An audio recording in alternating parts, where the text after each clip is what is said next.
Bonjour, on va s'installer le plus rapidement possible. On a pris un tout petit peu de retard, donc on va essayer de rattraper le train tout de suite. Non pas en allant plus vite, mais en démarrant le plus rapidement possible. Voilà. Bien, donc vous êtes... merci d'être avec nous pour cette première session assez matinale pour ceux qui hier ont suivi les matchs de football ou l'opéra. Donc session 8, territoire et mégalopole, course à l'attractivité. Alors, et dans un cadre général que tout le monde a bien défini ici tout au long de la journée d'hier, et vous avez certainement, pour ceux qui étaient présents avec nous hier après-midi, déjà un parfum des tonalités générales qui sont celles de ces rencontres cette année, investir pour l'avenir.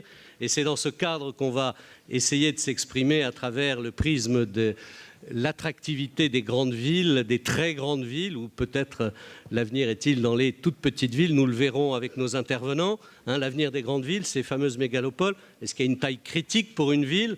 Référence à Platon, bien évidemment. Est-ce qu'on peut gérer efficacement une mégalopole?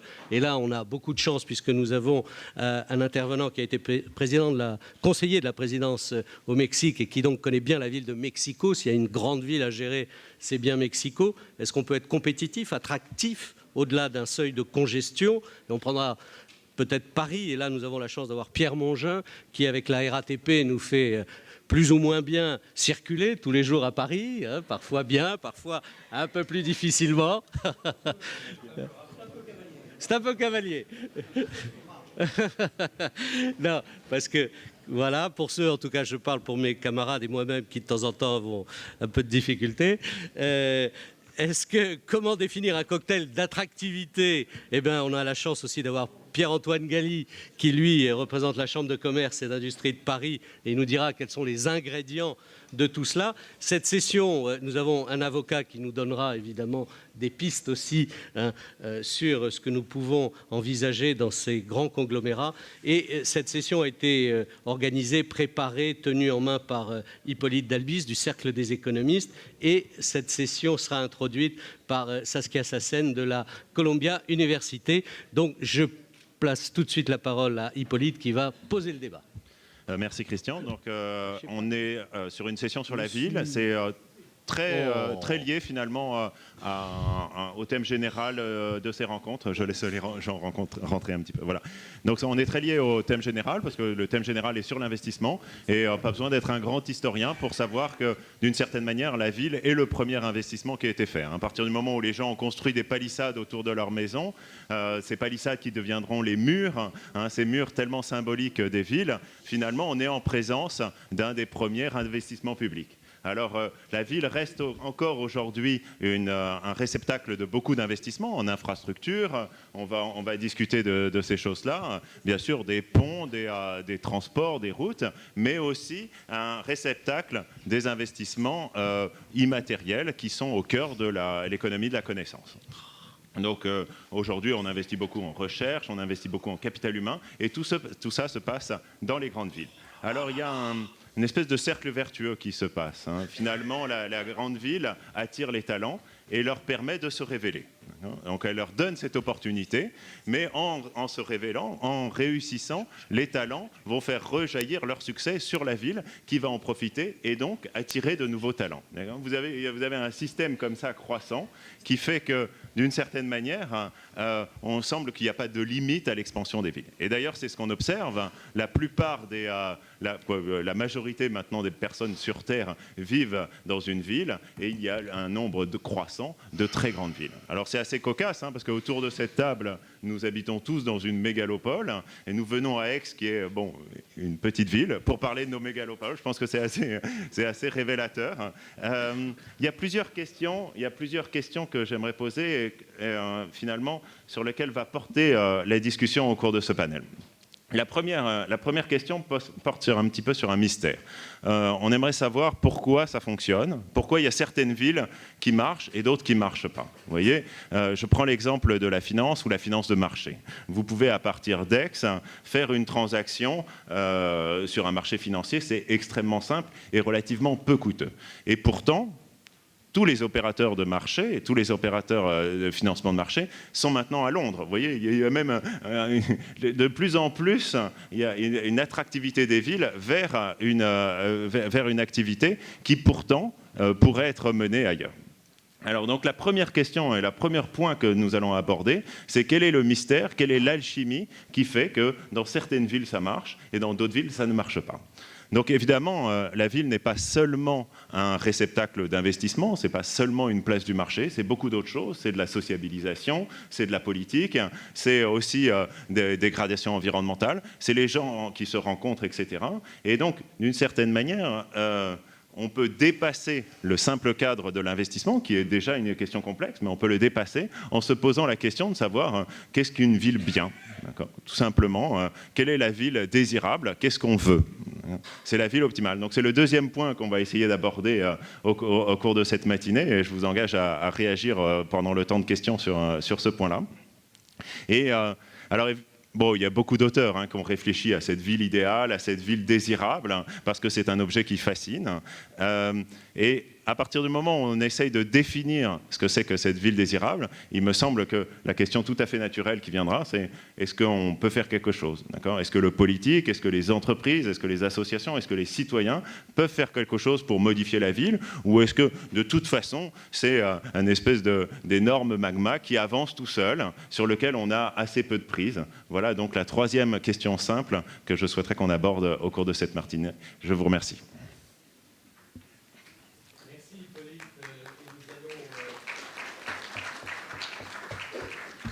Merci Hippolyte. Nous allons maintenant laisser la parole à Madame Saskia Sassen de la Columbia University qui va nous donner le propos introductif sur notre table ronde.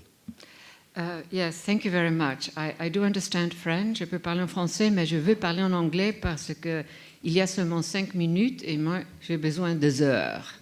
Alors, j'ai décidé, en le nom de l'efficacité, de parler en anglais. So here are 3 critical points that I think that need to be taken into account when we deal with cities. Number 1, it's not just a demographic event that cities are growing. A critical economic dimension is the urbanizing of more and more components of economic processes that even if you're running a mine, a plantation, you need access today to a world of specialized services, and those get done in cities. So there are a lot of non-urban economic sectors that have today an urban moment. This is extremely important to understand why cities actually emerge as a strategic node for all kinds of global economic processes. So the city is not only about urban economics. The city is also about non-urban economics, but it's only one little element, the specialized services. Number 2, in a globalized context, those specialized services are the core, not headquarters. They are the dynamic sector. So if you are a firm that is operating globally, you are going to need probably about 10 hours from an expert on Mongolian accounting. You don't want to hire that person full time. You just want those 5 hours. 7 hours on somebody who knows something about Nepal, somebody who knows, et cetera, et cetera. So what you have right now is a growing dependence of major, powerful, rich firms on this intermediate sector. The headquarters can leave the cities if they want, these major global cities, but they need to have access to a world of intermediate services that brings together enormously specialized elements. Number 3, in this, my first little part here, number 3, that makes of the city a site, a place, to make a kind of knowledge economy that is more than the sum of all the experts and of all the firms, because the city itself is an actor, because the city brings together all of that. So I call that urban knowledge capital. And it is more than the sum of all the experts. Now, I want to, a second major subject, since we're also looking at the future here, is the fact that, as many of you know, there is a lot of land that is being acquired and controlled by foreign governments and foreign firms. So in the last 5 years, over 220 million hectares of land that used to be small rural economies, rural villages, rural manufacturing districts, have now been privatized. And you grow palm, soy, mostly industrial crops. Those people have very few options. Those small farmers, they are coming to cities. Part of the growth of cities is a function of expulsions that are happening in rural areas. And because it's industrial crops, they cannot eat what they grow. You can't, it's not black beans, it's soy. Where do those people go? They go to cities. Not because of the romance of cities, city lights, nothing to do with that. Because the city is today, those mega cities are the last place where some of those people can actually put themselves down, where they can put down their bodies. So there is a tragic history here too. I don't want to be too celebratory. Other major issue that has to be put on the agenda, the environmental question. As we know, buildings, just buildings, are one of the key sources of destruction, right? Greenhouse gases, etc., the negatives. Cities must be transformed into positives. We must. There is no choice. We must. And I think that the policy level that exists today is completely inadequate. And partly the reason is that the policy debate is in the hands of the interstate system actors. And they revert to politics that involve the nation state, their nation state, instead of the actual ground level necessities. Now I'm doing, just to mention one as an illustration, I'm doing research on what biologists are discovering. We need to go way beyond policy. We need to understand how the biosphere has capabilities that we need to deploy in cities. And Paris actually has done very, very well in that sense, also with information technology. Now, final little point, and I conclude. I think that we must build new cities. We can't have the Mexico City spreading endlessly, or we must build new cities. But a city is not just a dense, urbanized terrain. So endless housing, high density, endless office buildings, high density, that's not a city. So a city is a complex but incomplete space, and in that mixture of complexity and incompleteness lies its possibility to outlive financial firms, corporations, kingdoms, republics, right? We must manage to not lose what we have made collectively, historically. And the mega cities at the edges are barely cities, right? Because it's just endless, something that is not. We need to protect that particular space, complex space that is the city. So building new cities doesn't just mean gated communities. Huh? It really means it's a challenge. Europe is okay, but most of the rest of the world is not so okay. So that I see as a real challenge. And the smart city model, which is a corporation selling a concept, is not the solution. That's just this one component. It is not the solution. I think I better end, right? Yes, thank you very much.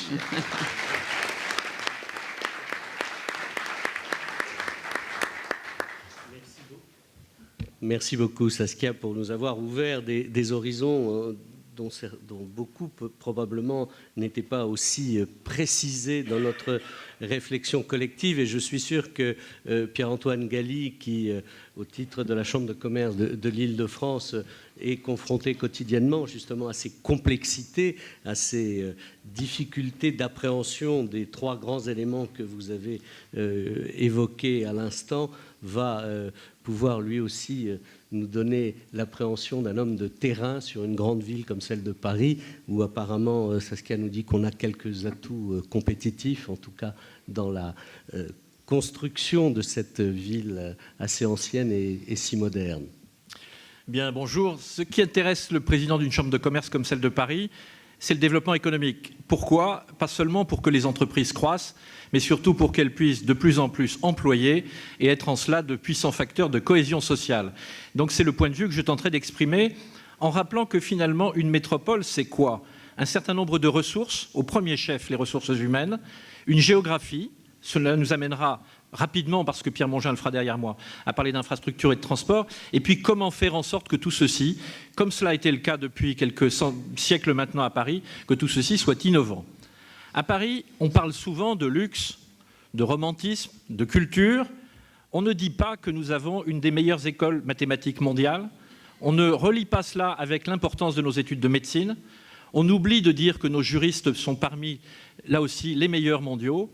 Et enfin, on n'arrive pas à imaginer que l'innovation, ce n'est pas simplement le CNRS et le CEA, même s'ils sont importants, mais que c'est la façon de faire travailler tout ce monde-là ensemble. Lorsque l'on regarde les grandes métropoles mondiales, comme nous l'avons fait récemment à travers une étude, on se rend compte que ces process d'innovation sont bien des processus globaux qui mettent ensemble un designer, un mathématicien, mais aussi un marchand et bien évidemment ces acteurs essentiels que sont ceux des places financières, des places de marché. Rappelons-nous, les métropoles, il y a quelques siècles, c'était avant tout des endroits où des gens se croisaient, faisaient commerce, faisaient finance, ou bien aujourd'hui, cela se transformera en aéroport, car il faut aussi qu'ils passent d'un endroit à l'autre. Voilà ce que sont pour nous les atouts d'une métropole comme celle de Paris. Alors, innovation, je l'ai dit, premier point. Deuxième point, infrastructure.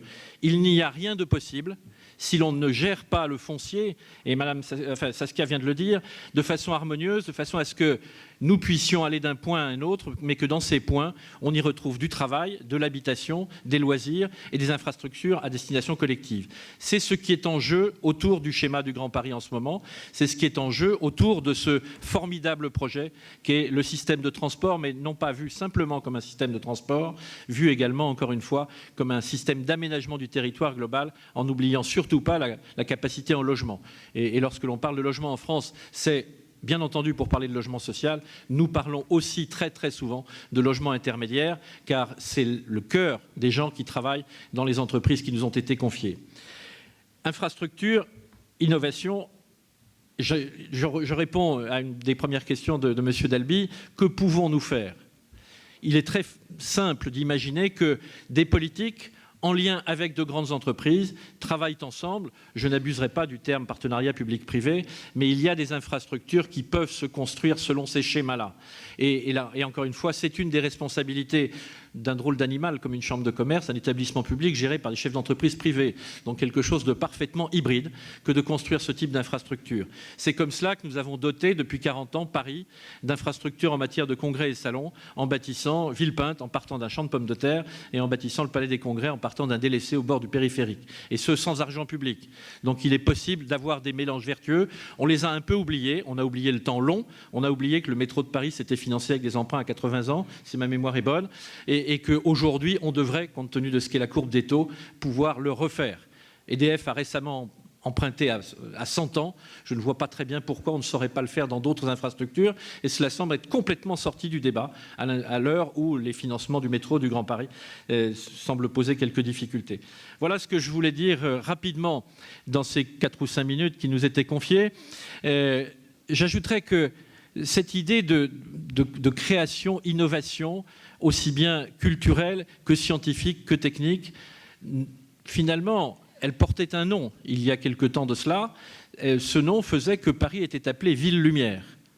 Bon, nous avons tous les atouts, tous les éléments pour faire en sorte que, à ce début du XXIe siècle, Paris ne se réappelle pas Ville-Lumière, cela serait probablement un peu trop ancien, mais après avoir écouté l'excellente présentation de Sassia, eh bien que nous redevenions ce que nous étions il y a quelque temps, the brightest city. Merci.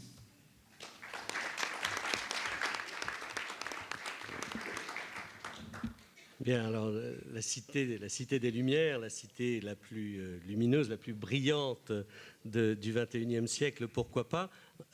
Il faudra bien évidemment qu'elle soit gouvernée au mieux des intérêts des différentes parties prenantes d'une grande cité, comme celle de Paris, mais comme toutes les grandes cités à travers le monde. Et ces problèmes de gouvernance, Romaric Lazerge, avocat au cabinet Allen et Overy, vous les avez, comment dirais-je, un peu analysés, vous les avez creusés, et vous allez peut-être nous en donner le fruit, en tout cas quelques-uns des fruits de cette réflexion. Alors, je ne sais pas si je vais les creuser maintenant, et je ne suis pas sûr d'ailleurs dans cette salle d'être le plus habilité à parler des questions de gouvernance de l'aire urbaine de Paris, il y a des spécialistes ici. Mais je voulais, peut-être sous une forme un peu impressionniste, vous donner quelques idées. On a parlé des infrastructures. Je n'en reparlerai pas trop, étant un spécialiste des contrats de partenariat public-privé, mais serai à la disposition et serai ravi de répondre à des questions là-dessus. Mais effectivement, sur la gouvernance, donc moi, 2 idées. La gouvernance, c'est peut-être l'identité, qui touche un peu au droit, notamment par les règles de l'urbanisme. Sur la gouvernance, je crois que ça touche à la question de l'attractivité et du dynamisme, ça touche aux questions, et je crois, sous 3 angles. Sous l'angle d'abord de l'efficacité de l'action publique, puis il y a cette question et qui est dans les travaux de tous les spécialistes des aires urbaines, qui est à quelle échelle on doit gérer la ville. Et dans une aire urbaine, c'est évidemment une question extrêmement sophistiquée. À quelle échelle on gère les transports? Là, Paris, c'est géré au niveau régional, à quelle échelle on gère le service de l'eau, de l'assainissement, etc., etc. Ça pose aussi une deuxième question qui est celle de l'identité, du rapport aux politiques, de qui est parisien, si je parle de Paris, qui se sent parisien. Est-ce que ce sont seulement ceux qui sont à l'intérieur de la toute petite ville qui est Paris, qui est de 2 millions d'habitants, ou est-ce que ce sont aussi les 11 millions qui habitent l'aire urbaine? Et on voit bien que c'est compliqué. Donc, par exemple, quand on fait le Vélib, il y a un sentiment d'identitaire au Vélib qui est très parisien au sens restreint, qui peut nourrir une forme d'exclusion pour ceux qui sont autour, qui ne l'ont pas eu. Alors on a créé le Vélib un petit peu après autour de la ville, mais donc cette idée qu'il y a une petite ville au centre qui ne représente pas l'aire urbaine et qui fait des choses peut créer aussi des sentiments d'exclusion. Donc cette idée de la taille de l'échelle de la gouvernance me semble directement liée est une question qui me semble très, très politique. Et puis évidemment la question de la solidarité, de la fiscalité. Avoir un niveau de gouvernance qui n'est pas toujours adapté à l'aire urbaine elle-même, créer des systèmes de compétition fiscale notamment, qui peuvent générer des comportements qui sont donc compétitifs au sein même de l'aire urbaine et qui génèrent l'enrichissement de certains dans un cercle vicieux, l'enrichissement de certaines collectivités qui sont plus riches, qui est donc une assiette fiscale plus riche, qui peuvent baisser des impôts et qui peuvent, le cas échéant, approfondir, on va dire, les écarts d'inégalité entre certaines collectivités. Alors, il y a des mécanismes évidemment de péréquation, mais je ne vais pas rentrer dans le détail. Alors comment résoudre ça? C'est quoi les solutions? Si on regarde, il y a 2 types de solutions, mais qui sont un peu caricaturales. Soit on crée au niveau de l'aire urbaine une grande collectivité unique, si on parlait de Paris au niveau des 11 millions, ce qui est sans doute un peu utopique, parce que ça créerait des problèmes, on va dire, de démocratie locale, puisque les 11 millions, c'est quand même une aire très large. Soit on a plutôt des systèmes de coopération. Eh bien, à Paris, on a un peu tout. On a la petite ville qui est grande, mais qui fait 2 millions et qui est très restreinte en taille. On a des coopérations, enfin, on a au-dessus le département, la petite couronne, la grande couronne, on a la région. Et puis on a des coopérations qui n'ont pas toutes le même territoire, pour l'eau, pour l'assainissement, pour les déchets. Et donc on a créé un espèce de patchwork avec des centaines de communes, avec des départements, avec des EPCI, les établissements publics de coopération intercommunale, qui n'ont pas tous le même territoire. Donc c'est extrêmement sophistiqué. Ça ne veut pas dire que ça ne marche pas, mais à tout le moins c'est très peu lisible. Et il doit y avoir dans certains cas, on va dire, des coins dans lesquels c'est sous-optimal. Bon, les solutions, tout le monde dit qu'il faut créer une métropole à Paris, donc là je ne vais pas rentrer dans le détail, je dépasserai le temps. On est en train, il y a une loi qui vient de passer et qui crée cette métropole, donc on agrandit la ville de Paris, mais ce qu'on a fait, c'est qu'un peu à la française, on a ajouté un échelon supplémentaire, ce qui est une façon de légiférer à la française. On ne supprime pas ce qui existe, on rajoute, et puis on verra ce qui se passe. On espère que les communes vont au fur et à mesure se départir d'un certain nombre de compétences, renforcer la métropole qui sera plus large.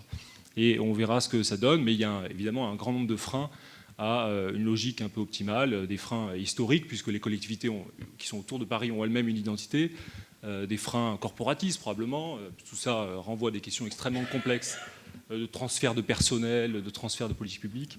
Donc on n'est pas complètement sorti de l'auberge, mais encore une fois, peut-être qu'il y aura des questions dans la salle ou des commentaires sur ce sujet. J'avais un deuxième commentaire, j'avais prévu de parler des infrastructures, mais bon, Pierre Mongin parle après moi, donc c'est un peu intimidant.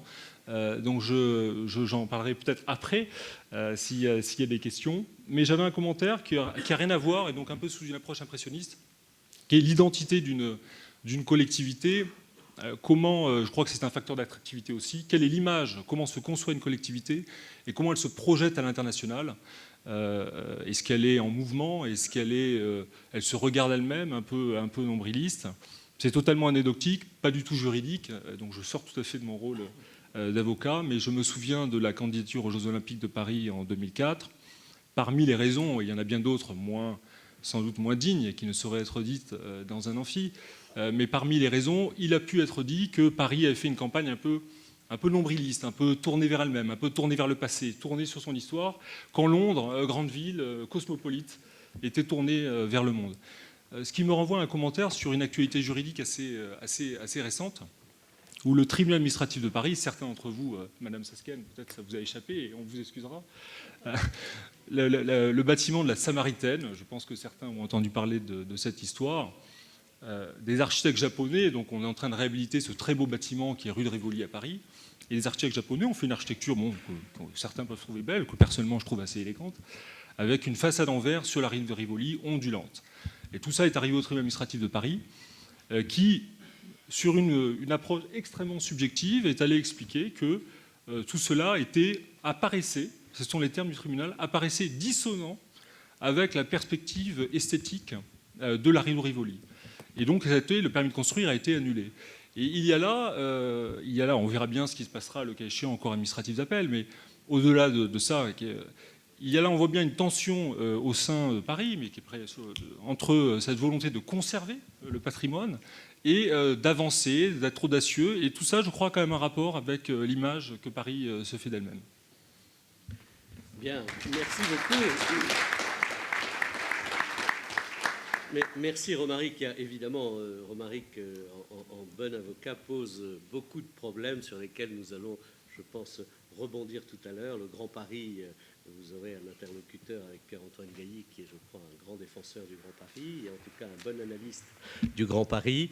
Et nous verrons aussi comment se construit une collectivité. Et je crois que Saskia nous a donné des éléments extrêmement pertinents de réflexion sur ce dossier. On a parlé évidemment de grandes infrastructures, et Pierre Mongin a la responsabilité du principal système de transport d'une très grande ville, en l'occurrence celle de Paris. Alors Pierre Mongin, je vous présente mes excuses, puisque j'ai parlé d'évocation. Si, j'insiste, d'évocation de difficultés dans le métro, le prenant très souvent, j'en ai quand même...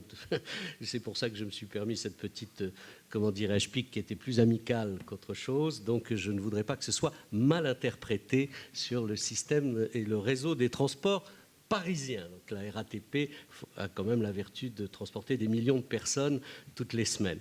Donc voilà, mobilité, attractivité, c'est quand même un des enjeux finalement de ces grandes villes. Est-ce que l'on peut être attractif? Est-ce qu'il faut concentrer beaucoup d'investissements sur des infrastructures aussi lourdes, aussi longues à mettre en place, et qui posent, on l'a vu tout à l'heure, par exemple pour le Grand Paris, beaucoup plus de questions parfois à court terme, en tout cas, qu'elles ne permettent d'avoir une visibilité à long terme? Eh bien, Pierre Mongin va nous dire comment marier mobilité et attractivité. Merci beaucoup. La mobilité me paraît aujourd'hui l'élément clé de la construction des mégapoles.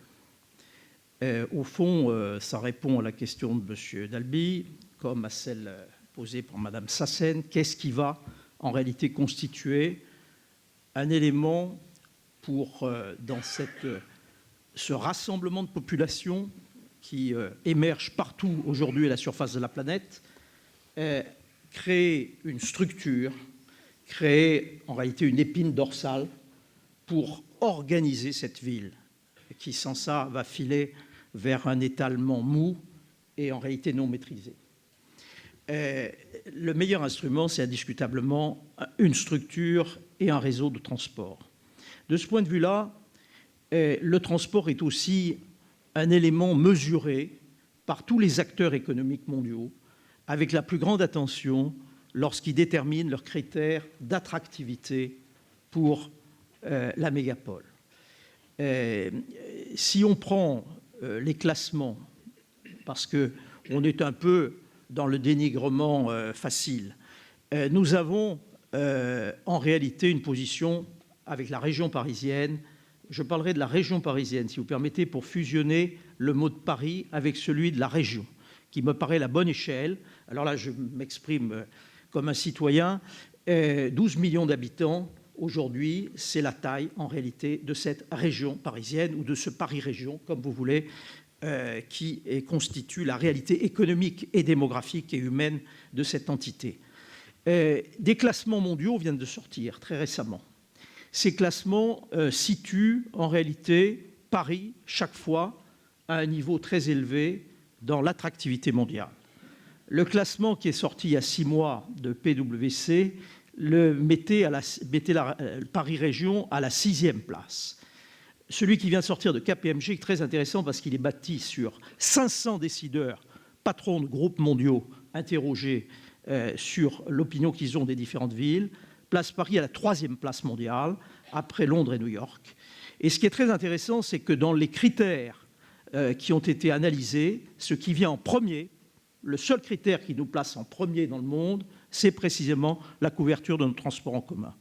Donc je pense qu'il ne faut pas sous-estimer cette capacité du système de transport, en réalité, à d'abord provoquer une vie la meilleure possible pour la population, faciliter les trajets de tout le monde, mais aussi donner une image de la ville qui soit une image compétitive. Alors pour avoir une mobilité réussie aujourd'hui, je pense qu'il faut relever 3 défis. Le premier défi, c'est celui de la proximité. Paradoxalement, on est dans une demande croissante d'individualisation du service de transport. Il faut que vous compreniez que la RATP, qui transporte par exemple 11 millions de passagers chaque jour, pas par semaine, chaque jour en Île-de-France, est confrontée de la part de ses clients à une demande d'individualisation du service croissante. Parce que plus le système est complexe, plus il nous faut offrir des solutions ouvertes et alternatives aux clients. Et désormais, je dois dire que le numérique, le digital, comme on dit en anglais, permet cette approche totalement individuelle et nous permet, nous, entreprises, d'avoir un dialogue direct maintenant avec nos voyageurs. Nous travaillons actuellement à des solutions de logiciels complètement porte-à-porte à partir du guidage, notamment de personnes malvoyantes. Et nous savons que si nous savons résoudre cette question complètement pour ces personnes, alors nous saurons le faire pour l'ensemble de nos voyageurs. Et ce sujet du porte-à-porte nécessite des systèmes ultra complexes, extrêmement intéressants, qui permettent, lorsqu'il y a un incident, ça peut toujours arriver, malheureusement, une personne qui décide de mettre fin à ses jours sur une ligne de métro, ce sont des incidents tragiques qui malheureusement se produisent trop souvent. Enfin, c'est comme ça. Immédiatement, les ordinateurs calculent un trajet alternatif et le proposent à la personne qui est guidée en géolocalisation. Ce sont ces systèmes-là qui vont demain permettre en réalité d'introduire les données réelles de l'exploitation dans l'information individuelle. Donc, vous voyez, c'est le défi de la réponse individuelle. Alors, avec tous les modes de transport, c'est très important, le président de la région Île-de-France le sait bien, en réalité, il y a aussi une gamme de transports à offrir à l'ensemble de nos clients, qui va du vélo, certes, mais aussi de la marche à pied, en passant par les modes les plus lourds. Le deuxième défi, c'est celui de la performance. La performance pour un opérateur de transport, qu'on appelle aussi qualité de service, elle est structurée en fait dans une entreprise comme la RATP par une approche, c'est intéressant peut-être pour Madame Sassen, une approche contractuelle, c'est-à-dire que nous avons un contrat avec l'autorité régionale qui gère l'ensemble du système de transport pour pouvoir délivrer un service qui nous est acheté. Et nous mettons en commun avec cette autorité régionale nos recettes de chiffre d'affaires, nos recettes voyageurs, la contribution publique qui est nécessaire au financement des infrastructures, on en fait masse, et à partir de là, l'autorité régionale nous achète un service quotidien dans tous les modes, avec 140 indicateurs qui nous scannent tous les jours sur la qualité de service. Nous avons donc, si vous voulez, un système dans lequel tous les efforts de la communauté de salariés est autour de cette notion de qualité de service. Le dernier point, je finis, c'est la responsabilité sociétale que nous avons quand on est opérateur de transport dans une mégapole. Le transport public en soi est vertueux, puisque un trajet en métro, c'est 45 fois moins d'émissions de CO2 qu'un trajet en voiture. C'est 2,1 millions de tonnes de CO2 qui sont épargnées à la planète chaque année par la RATP. Donc ceci en soi est déjà vertueux. Mais il faut l'être encore plus. C'est pour ça qu'on a décidé, avec le président de la région, de développer un parc triple zéro, zéro particules, zéro émission, zéro bruit, d'ici 2025. Cette exemplarité du transport public est un élément qui, en fait, dynamise tous les comportements collectifs dans la ville, dans la mégapole, et joue un rôle essentiel. Et pour y arriver, bien sûr, il faut une performance économique qui est aussi du domaine, je dirais, de la responsabilité sociétale, c'est-à-dire que les opérateurs doivent faire des efforts, doivent faire de la productivité, et cette productivité doit se traduire en investissement pour moderniser les réseaux. Je vous remercie.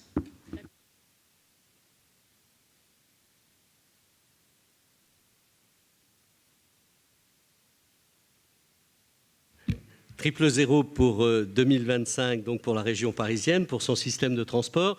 Eh bien, nous allons voir comment peut s'organiser dans une autre grande mégalopole comme Mexico, l'organisation territoriale de cette ville immense et qui a des problèmes, elle aussi, je crois, de fluidité, de transport et peut-être parfois aussi de congestion humaine sur certains endroits de sa capitale et peut-être même au-delà. Voilà, donc je cède la parole à Jesús Ramírez Stavros.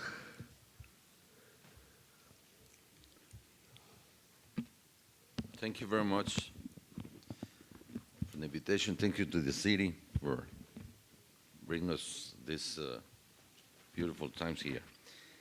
Well, maybe I have a presentation, and I will speak in English, in my cowboy English. And I'm sorry about that, but I will explain a specific case maybe in how Mexico is a context of Mexico, more than I'm not a city specialist, but I will tell you how Mexico is going on.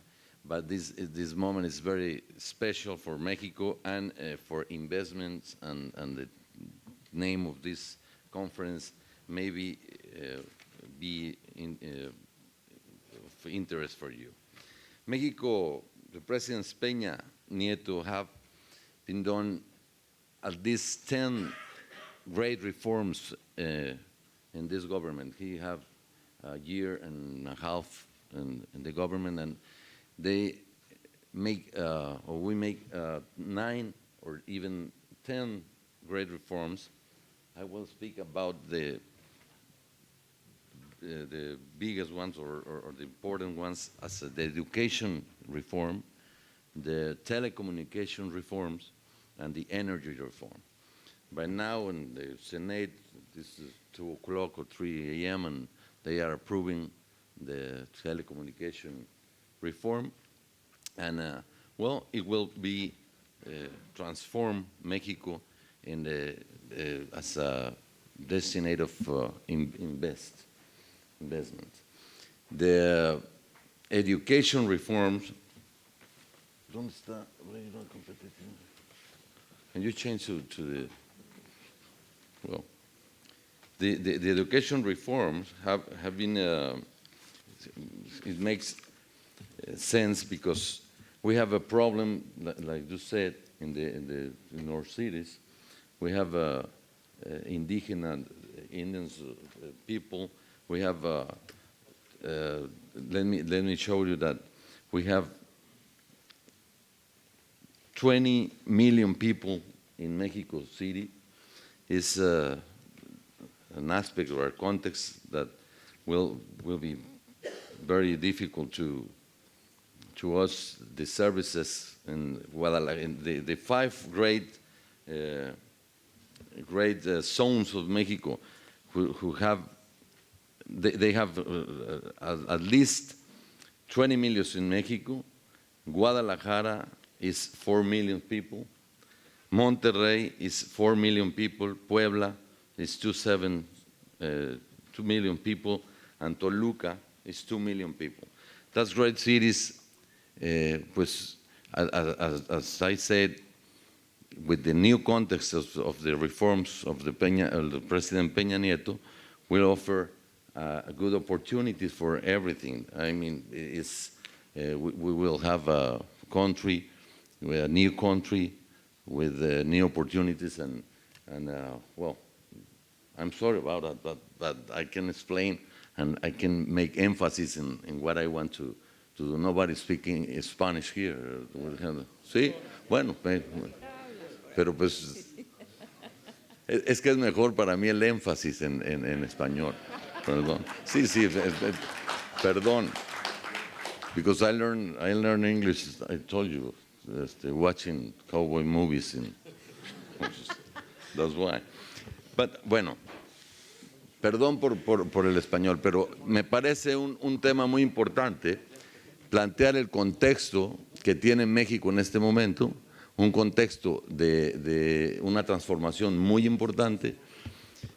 Vamos a tener una condición no solamente de problemática en la migración hacia las ciudades, en la condición de plantear esta nueva estructura que se va a necesitar en estas 5 grandes zonas de México, donde se acumulan al menos el 60% de la población. Tenemos acumulados el 60% de la población en tan solo el 2% del territorio nacional. Y eso provocará una condición de mucho mayor problemática y desde luego una condición de mucho mayores oportunidades para el tema de inversión y de generación de nuevos temas en las ciudades. Las reformas que el presidente Peña ha iniciado no tienen antecedentes. Probablemente esté yo hablando en este momento con elementos a los que yo estaba acostumbrado, pero México va a ser un país muy diferente en muy poco tiempo, en 2 o 3 meses. Podremos tener una condición sin duda de atracción del mundo entero para poder invertir, para poder generar condiciones adecuadas, pero una problemática en cuanto a servicios, salud, agua, seguridad, transporte en ciudades y zonas de México con esta cantidad de población. Sin duda, un tema político que hoy tiene un poco de desfase, es decir, en México es la problemática que tienen los municipios. Los municipios, el área municipal genera los servicios y no tiene una condición política, legislativa adecuada que haga que los municipios puedan ofrecer y puedan estar a la altura de estos retos. El punto finalmente que quisiera yo enfatizar es que las reformas, el contexto de reformas de México generará condiciones de retos enormes para las nuevas condiciones de la ciudad y al mismo tiempo tenemos un colapso en el ámbito municipal que hay que resolver seguramente con especialidades como las que aquí se están mencionando. Les agradezco mucho, les pido una disculpa por el inglés. Muchas gracias. Muchas gracias. Mira, qué bien hablas español. Muchas gracias, Jesús. Et on va donc, merci à tous nos intervenants. On va essayer de développer avec nos experts, avec nos analystes du panel, quelques-uns des thèmes qui ont été évoqués à différentes étapes de leurs interventions. Peut-être pour lancer le débat, la première question pour Saskia Sassen, c'est on vient de voir deux problématiques très différentes qui ont été évoquées, celle d'investir dans une cité comme Paris et puis celle des problématiques de Mexico. Alors, est-ce qu'on peut dire, est-ce qu'on peut définir, est-ce que les économistes, les sociologues, les démographes peuvent nous dire qu'il y a une méthodologie, une définition, une réflexion unique en matière d'investissement pour être attractif quand on a une mégalopole? Well, no, I don't think there is a single answer because many different components come together in each of these cities. I do think that Europe is in a very special place because here you can really, and Paris, I know quite a bit from how the Paris government, here you can actually deploy knowledges that we have. Right now, you know, embedded in scientific institutes, you can actually deploy them and apply them to urban space. This is a luxury. Now, the United States should also be doing that, but it isn't. Huh? Now, when you look at Asia, at Latin America, like Mexico, ¿no es cierto?, and these huge cities, it is a different problematic. However, let me first say a positive point and then the negative. How's that? Huh? So the positive is that because there is so much to be done, they ought to deploy the right, you know, use the knowledge that exists. Don't duplicate what we did wrong, but, you know, move into that new sphere. And you see that in some places, but to me it is a surprise to what extent existing knowledge and sophisticated ways of handling stuff is not happening. You know, like when the Chinese are building new cities, they have 400 cities that they are planning on building. Mm-hmm. They should be, I don't mean to criticize and single out China, but China is this impressive city building operation right now. And I'm an advisor to the Shanghai board and to the Wuhan. You know, Wuhan is their new major, the logistical center of China is now Wuhan. So I'm on one of their advisors. And they are trying to deploy existing sophisticated knowledge, like what Monsieur Mongin was describing, you know, how to handle a system, how to use digital technology, etc. But not enough. And that state is a rich state. Our government in the United States is a poor state because they've given all the money to finance. I don't mean to be provocative here. Huh? $7 trillion of the budget in the United States. This is a footnote in case people have missed or the translator is having a problem here. It's a footnote, acotación al margen. $7 trillion in the last 3 years, actually before that, but anyhow, have gone to rescue the banking system. So we are poor now. We can do this stuff. And Europe has been much better in that sense, you know, that you have.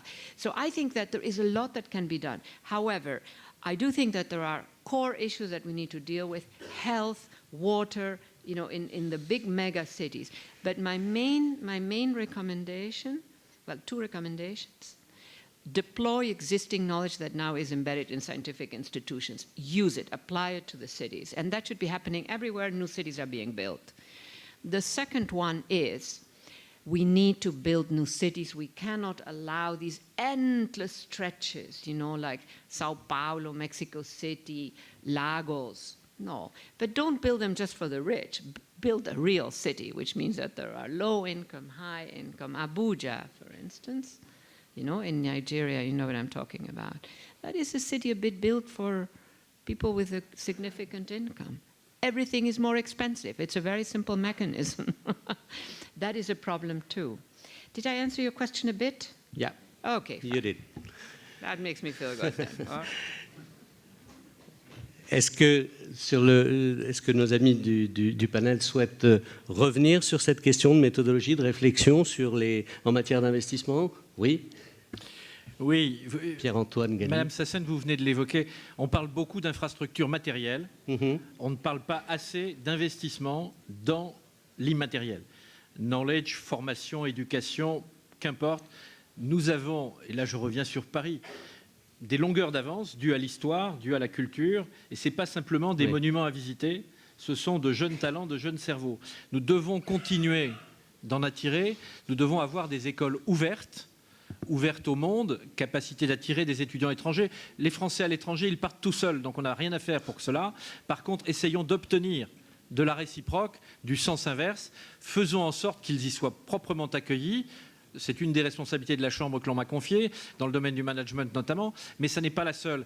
Et faisons en sorte surtout que tout ceci se cross-fertilise, pardonnez-moi, je ne trouve pas le mot en français, mais que ce que je disais tout à l'heure, des juristes travaillent avec des designers avec des mathématiciens. Ça forme par exemple une des meilleures écoles de jeux vidéo en France. Pierre Mongin, peut-être une réflexion sur cette... Je voudrais revenir un instant sur la question qui a été soulevée tout à l'heure par Pierre-Antoine Gailly sur la capacité financière de réaliser ou de ne pas réaliser. Parce que vraiment aujourd'hui, c'est le problème. C'est le problème aux États-Unis, mais c'est surtout le problème en Europe. Et d'une certaine manière, ce problème est encore plus important en France à cause des contraintes liées, je dirais, à nos engagements sur la dette. Il y a bien un secteur qui, à mon avis, devrait faire l'objet d'un traitement particulier par les nouvelles instances européennes qui sont en train de se mettre en place, que ce soit le Parlement, la Commission et d'une certaine manière le Conseil face à eux, c'est celui de la classification des investissements d'infrastructures de très long terme dans la dette publique ou pas. Parce que se priver aujourd'hui de taux d'intérêt à 1,7%, c'est le Trésor emprunte actuellement 1,7% à 10 ans. Bon. Pour réaliser des infrastructures qui sont indispensables à la vie quotidienne de millions et de millions de personnes, qui augmentent la productivité du travail, la qualité de vie, la sécurité et qui font du bien à la planète en plus, franchement, aujourd'hui, où il y a tant de chômeurs, c'est un peu stupide. Bon. Et en plus, l'expérience prouve que quand le métro de Paris, qui est ouvert en 1900, rappelons-le, qui a 110 ans, est une infrastructure qu'on ne peut pas amortir en 15 jours. Bon, donc c'est assez logique que pour ce genre d'achat ou de construction, on emprunte. Bon. Emprunter pour équilibrer les comptes de la sécurité sociale, ce n'est pas une bonne idée. Emprunter pour faire des infrastructures, c'est vertueux. Et aujourd'hui, on bute là-dessus, et je pense que c'est un problème qui permettrait d'accélérer les choses. Alors heureusement, je termine là-dessus, je pète long là-dessus, mais c'est important, pour le Grand Paris, on a sauvé un dispositif étanche qui permet un financement garanti. Donc on est sûr que ce grand réseau de 200 km de métro supplémentaire en Ile-de-France, indispensable pour ce qui concerne les très nombreux quartiers autour de Paris, sera financé, lui. Donc là-dessus, il faut être assez rassurant. Peut-être une question de Romaric à nos spécialistes du panel. La question, oui, un commentaire et une question. Le commentaire, c'est que sur ce financement d'infrastructures ou sur la gestion des infrastructures publiques, il y a un thème, tout à l'heure j'hésitais à en parler, mais j'avais mon voisin de droite sur les 7 minutes qui était assez dur, donc j'en ai pas parlé. Il y a une problématique qui est celle du choix politique, du partage du financement entre l'usager et le contribuable. On choisit, en France, on finance quand même énormément par le contribuable, un peu moins par l'usager. Voilà, je crois ne pas dire de bêtises. J'ai lu, alors c'est pas forcément sur la création d'infrastructures seulement, c'est aussi sur le fonctionnement des infrastructures de transport, qui a par exemple une différence fondamentale entre Londres et Paris, où à Londres, chacun aura pu faire l'expérience, enfin, ceux d'entre nous qui sommes allés, que le prix du métro londonien est beaucoup plus cher, et correspond à un partage coût contribuable-usager qui est beaucoup plus important à Londres. Je crois avoir lu que c'était de l'ordre de 50%, quand à Paris, j'ai lu peut-être un peu un bon chiffre, qui est... Oui, vous me le dites. Des voyageurs, d'accord. Donc, en tout cas, ma question, Monsieur Mongin, c'est est-ce que vous pensez justement que ce choix politique en France, et vous avez les bons chiffres, je ne les ai pas, qui est de financer assez largement par le contribuable, est un bon choix, qui peut correspondre d'ailleurs à des objectifs de politique publique, puisqu'il n'y a pas de raison que c'est seulement celui, compte tenu des externalités positives très importantes des transports, ça ne concerne pas seulement ceux qui voyagent, c'est l'aménagement, etc. Donc c'est tout à fait légitime que le contribuable paye. Mais est-ce qu'on a un bon équilibre ou est-ce qu'on a tendance en France à trop financer par le contribuable Bon, et ça renvoie un peu à votre question sur, après, il y a la question proche, un peu séparée, qui est pourquoi on ne s'endette pas plus finalement dans un contexte économique difficile. Le président de la Chambre de commerce, pour répondre, moi l'opérateur que je suis dit plus mes clients payent, mieux ça vaut, évidemment. Mais c'est un choix politique. C'est un choix politique et il faut savoir aussi qu'une tarification à un niveau un peu plus proche des réalités économiques, pour parler comme ça, nécessite aussi à ce moment-là un effort social important. Et c'est ce qui se fait en Île-de-France. En Île-de-France, il y a la tarification sociale pour les gens les démunis la plus généreuse au monde. Il y a 700 000 personnes qui bénéficient d'une tarification aidée pour prendre les transports publics. Et moi, je suis le premier, comme citoyen, à trouver ça formidable. Voilà. Et donc, si vous voulez, le sujet est complexe, parce que peut-être qu'on pourrait faire payer un peu plus les gens qui en ont les moyens. Ça, c'est possible. Voilà. Mais je laisse la parole aux entreprises. Non, on ne va pas vous faire un débat sur la politique tarifaire des transports en Ile-de-France, mais dans la façon de poser la question, vous introduisez un léger biais. C'est-à-dire que vous parlez de l'utilisateur et vous parlez du contribuable. Vous n'oubliez pas, vous oubliez totalement de parler des entreprises qui sont une tierce partie qui contribue. Bien sûr. Allez, 15 points de plus que la moyenne des grandes métropoles mondiales. Voilà. Et donc nous avons un vrai sujet d'attractivité dont on parle d'ailleurs assez fréquemment avec la région, le STIF et subsidiairement la RATP. Voilà. Oui, Saskia voudrait rajouter un petit mot sur ce débat de transport. Well, yeah, I want to take it out of Paris, because frankly, when I look at the world, Paris, I think vous avez Paris raison. is okay. But I was not enough money, I gather, not enough, right. But that, in fact, raises an issue, which is that this is a moment when we need massive investments in new infrastructure, also in rich countries like, so this question of where is the money going to come from, I think is a critical one. And I just finished a very thorough critical analysis of how taxpayers' money, because we did give a lot of the money, the taxpayers actually, how taxpayers' money is getting used today. In many countries, in many rich countries, it's not the best way, I would say. And so we have to take seriously the question of money. Now here a little item. When you look at traditional banking capital, we don't have enough money in traditional banks to finance all that needs to be financed. I'm giving a very generic, different countries, different situations. But the Chinese state has it in the state. They have the money to do what they want to do right now. But that will also come to an end. But when you look at finance capital, and finance makes capital, the value of finance as measured by outstanding derivatives is a quadrillion. That's a lot of zeros. That currency doesn't exist. You know that we don't know exactly how to establish how much money, but we know it's not a quadrillion. It's much less than that. It's like 500 trillion at most. That's 3 zeros less, you understand, trillions, quadrillions. So I say finance knows how to make capital because it is so speculative. It does not know how to govern itself because it is so powerful.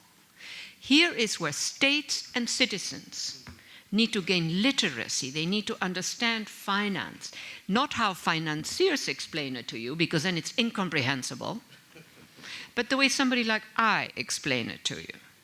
And we need our governments to say, okay, finance, we let you make all this capital, but at some point we bring it down and we materialize it into stuff that we need. But that is not happening. And partly because members of the state, politicians, parliamentarians, they are totally intimidated by how financiers explain finance, which is incomprehensible. And I always say, understand finance the following way. Finance sells something it does not have. The traditional bank sells money for an interest, so it sells something that it has. Finance sells something it does not have. This means that it has to develop instruments, fancy algorithms, the math of physicists, not of microeconomics. Microeconomics is totally out of the picture here. That's for traditional whatevers.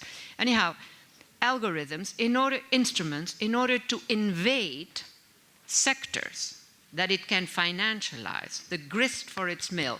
I don't know what the translator is doing with his language. Mais vous avez compris ce que je dis. Il me semble que tout le monde ici comprend l'anglais. Alors, ça veut dire que la finance a beaucoup de pouvoir, mais est très dangereuse. Et elle ne se gouverne pas elle-même bien, c'est pour ça qu'on a eu la crise. Mais il faut vraiment que la classe politicienne, les États nationaux et les citoyens comprennent ce qui se passe ici. Ça, c'est une source de capital pour faire toute une série de choses qu'il faut faire. Et il faut le penser, comme quelqu'un l'a dit ici dans la table, au niveau ample, pas simplement de secteur privilégié, disons. Yes, I got out of... Voilà. Merci Saskia. Ben, vous aurez l'occasion, Saskia, de revenir au cours des questions que vont nous poser certainement la salle. Et la tradition, vous le savez maintenant aux rencontres, c'est que la première question de l'audience est posée par un étudiant. Aujourd'hui, c'est Sébastien Eskenazi. Il est de l'Université de La Rochelle. Il prépare un doctorat d'informatique et il va nous poser la première question. Bonjour. Ma question porte sur la gestion des inégalités dans les grandes villes. C'est-à-dire qu'effectivement, la mondialisation, on le voit souvent, permet de réduire la pauvreté dans le monde, ça c'est un fait. La création de grandes villes, c'est pareil, ça permet de réduire la pauvreté aussi. Ça permet surtout en fait, de maximiser les moyens et l'efficacité des moyens dont on dispose en les concentrant en un seul endroit. Mais cela se fait au détriment de l'égalité et surtout de la création du coup d'inégalités entre les populations. Et donc ma question est la suivante, est-ce qu'il n'y a pas un moyen d'investir justement dans ces mégalopoles, dans ces mégacités, dans ces technopoles, pour à la fois maximiser l'efficacité de nos moyens, tout en réduisant les inégalités dans ces villes?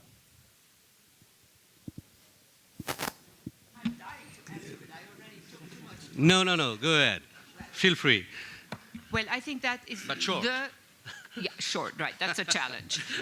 That's a That challenge. is the critical question. And you brought something up before, Monsieur Mangin, which is we have all those unemployed people, and we have all that work to do. Why can't we put those two together? You know, we have to clean up toxic dumps, we have to build new housing, we have to do a lot of stuff. But you know what? Your question is the critical question to ask. The answers are going to come in bits and pieces. But I do think that the state and the citizens have to become critical voices. They have to be educated. And what I said about finance, I would repeat now, but I don't need to repeat, I already said it. But that is one critical factor. Pierre Mongin, un mot? Oui, l'inégalité est aggravée, l'inégalité au sens économique, comme M. Eskenazi l'évoque, est aggravée par l'inégalité des territoires. C'est-à-dire qu'il y a un cumul des inégalités et que quelqu'un qui est né ou qui habite dans tel ou tel quartier considéré comme une relégation par rapport au reste de la ville se voit de toute façon stigmatisé et souffre d'une surinégalité. Je pense réellement que les transports publics sont un moyen très efficace de lutter contre cette forme de relégation territoriale et donc d'inégalité des territoires qui aggrave l'inégalité des individus. Je pense que mettre tout le monde au même niveau dans les capacités d'accès à toutes les fonctions de la ville, y compris les plus nobles comme les musées, la culture, les universités, l'hôpital, le sport, cette capacité à mettre tout le monde à égalité d'accès à toutes les fonctions de la ville est un des facteurs les plus dynamiques, les plus efficaces pour lutter contre l'inégalité. Peut-être Pierre-Antoine un mot. Une réponse pratique. Oui. Le choix du lieu d'implantation des écoles, et notamment en matière d'apprentissage, est tout sauf indifférent. Lorsqu'avec l'aide de la région, on bâtit un CFA dans la boucle nord de Gennevilliers, pour ceux qui connaissent cette plus ou moins agréable zone, ou en tout cas il y a quelques années, on fait œuvre utile. Parce que les jeunes de ce quartier, de cet endroit, sont fiers d'avoir un bâtiment neuf, en l'occurrence, parce que des entreprises viennent les voir, elles qui n'avaient pas forcément la facilité d'aller dans ces zones-là. Et donc on fait là un double très bon job. Lorsque l'on fait la même chose à Aubergenville ou à Trappes, on prolonge aussi le mieux vivre ensemble. Merci Pierre-Antoine. On va prendre tout de suite une première question peut-être de la salle. et ensuite ici. Mais je vous en prie, monsieur, présentez-vous. Ah, on a un petit problème de son, ça va tout de suite revenir. Allô? Oui. Bonjour, Bernard Guénier, je suis le président de PwC. Merci, monsieur Mangin, pour la citation. Mais la question que j'aurais est probablement pour madame Sassen. Le rôle des maires dans le futur va être essentiel. La question du maillage territorial se pose, et évidemment de façon différente selon les pays développés et émergents. Quels sont, selon vous, les modèles que l'on voit émerger ou les dispositifs les plus en avant sur ce sujet? Et j'ai en tête évidemment la question de savoir si en France, le raisonnement que l'on a sur la décentralisation n'est pas un raisonnement qui regarde en arrière et pas en avant, en essayant de réfléchir le modèle territorial différent de ce qu'on a pu l'imaginer dans le passé, et donc une vision passéiste, si je puis dire. Passéiste, c'est looking backward. Looking backward. Yeah, looking backward. Écoute, je ne peux pas juger la situation en France. Je le ferais si je serais en Italie, je parlerais sur la France avec beaucoup de liberté. Mais pas maintenant que je suis dans la France. Alors, je parle plat. Mais quand même, I'm now going to turn to English. It's too slow, my French. So I think that, I want to come back to this territorial issue and what you also said. I think that, number one, when I speak with mayors, which I always think is an équipe, know every square meter of your city. I think that the équipe, the specialists often don't know enough about their city. So the territory itself of a city or of whatever the larger agglomeration that you might have, you must know it. You must really know it well, and I think that's number one. And especially now that we have zones that escape the governance function because there are concentrations of informal housing, because whatever it might be. You've got to know your city. And then number two, you've got to build on that. Number three, I do think that decentralizing and enabling every one of these territorial formations to acquire top capabilities to handle their territory, which is going to be different. Every city is a bit different, right? So that is how I would start. Now, this is all intermediated by the specifics of every political system, across the world.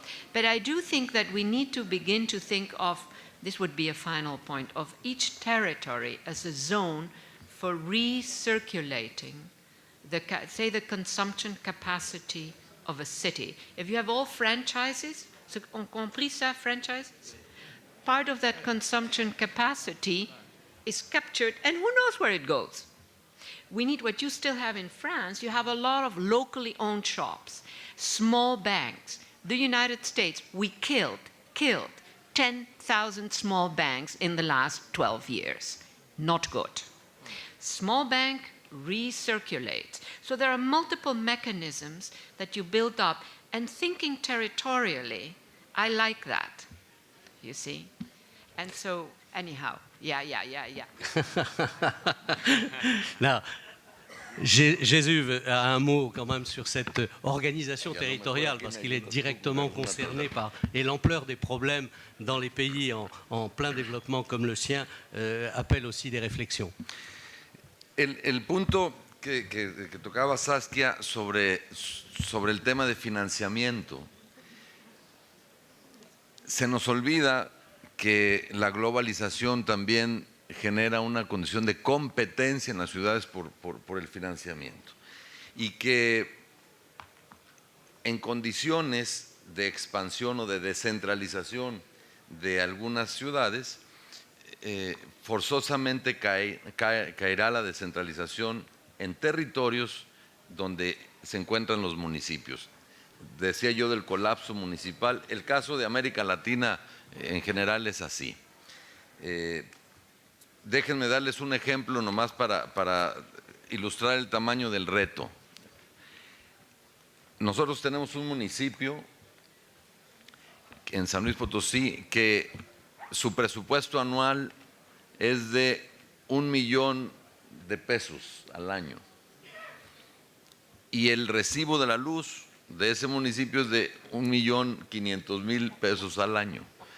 Entonces, el gasto en servicios, el gasto en infraestructura para condiciones de descentralización, efectivamente se topa con una cuestión política, con una situación legislativa muy complicada, que a mí me parece que en el contexto de globalización no hemos discutido adecuadamente ni la cuestión política, ni la cuestión de financiamiento para la perspectiva de competitividad y competencia globalisada. Eso creo que es correcto.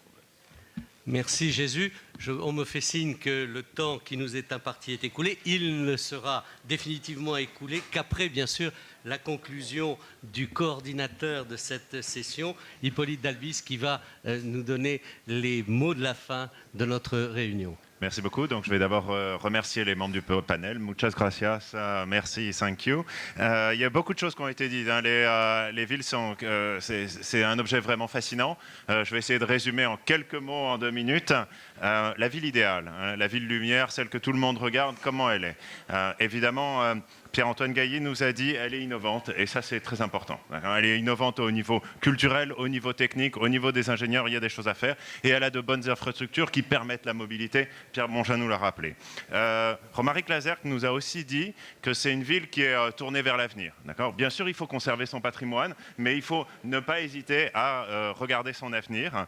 Et Saskia Sassen nous a rappelé que c'est pas une endless city. On ne veut pas une ville comme ça qui s'étend sans fin, et elle ne veut pas de gated community. On n'a pas beaucoup parlé d'urbanisme, mais c'est un point qui est très important. Alors à partir de là, on peut définir une ville qui commence à être attractive.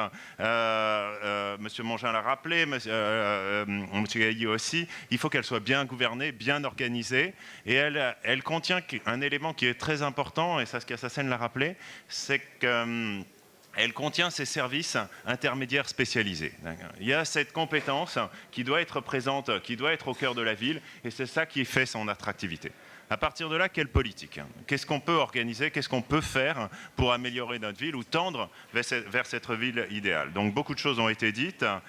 Premièrement, je retiens de Pierre Mongin le côté extrêmement important de la mobilité pour organiser la ville, avec toute une sorte de services qui doivent être individualisés, contractualisés. Ils doivent gérer la complexité et rendre la ville accessible. Et peut-être c'est aussi ça qui permet de réduire les inégalités qui sont générées par le processus de développement des villes. Deuxièmement, elle doit être bien gouvernée, et il faut trouver dans ces mégalopoles qui peuvent avoir 12 millions, parfois 20 millions de personnes, elles doivent trouver un échelon de gouvernance qui soit l'échelon pertinent. Et l'intervention de M. Stavros là-dessus était très intéressante parce que justement à Mexico, il y a une difficulté sur ces municipalités et sur finalement le rôle politique que doivent avoir et doivent acquérir ces municipalités. De façon liée, on a vu également la problématique du financement, qui est liée à cet échelon pertinent. Quel est finalement le financement dont peuvent bénéficier ces municipalités pour mettre en œuvre les énormes investissements d'infrastructures qu'ils doivent mettre en place? Saskia Sassen nous a rappelé aussi que il faut transformer les villes. Il est absolument nécessaire qu'elles rejettent moins d'émissions dans l'atmosphère, qu'elles soient moins polluantes. Donc les bâtiments sont polluants, mais aussi les infrastructures de transport. Et l'objectif de la RATP, notamment de réduire totalement les émissions de son parc et de son service public, peut contribuer justement à cet objectif-là. Je crois que j'ai déjà dit beaucoup de choses. Je vous remercie.